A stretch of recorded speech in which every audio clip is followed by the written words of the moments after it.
After this interaction, I began to use this method with all the students. And you want to know what I learned? No, don't get stressed, just don't get figured out. You know it's always when you figure out. Involve me. And I learned. Taste like knowledge. Hey, that was my line. Have a seat.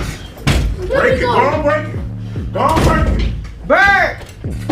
Go on, break it. You got it. Have I ever cursed at you? Yes. I have never cursed at you. Yes, you have. I bet I can put up some problems that you won't even know, Mr. Johnson. You probably could.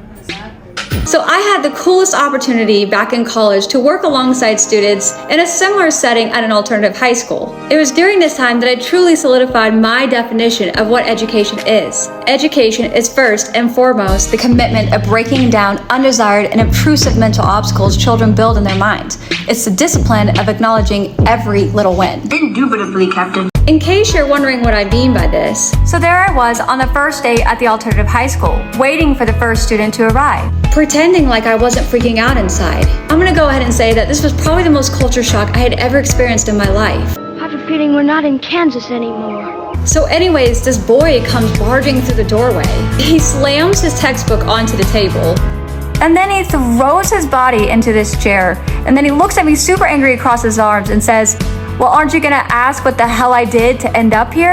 I was in pure shock. I thought, maybe these students are gonna need more than what I can offer them. But then I took one look at him and saw the amount of hurt in his eyes and the pain in his body language. Something inside me just sort of took over. I nervously say, "Is that important to you for me to know?" What do you want me to know about you? I could see the confusion in his eyes, but his face softened a little bit. And then he says, "I've never had anybody ask me that question before."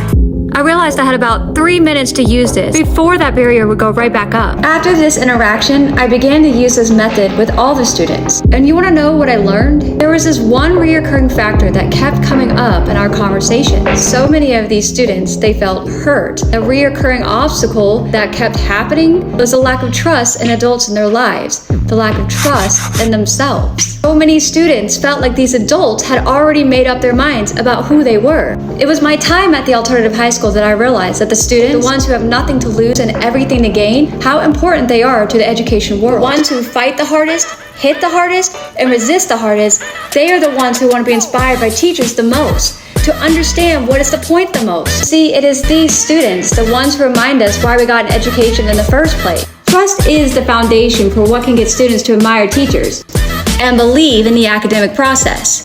And for some of these students, their lives quite literally depend on it. 'Cause you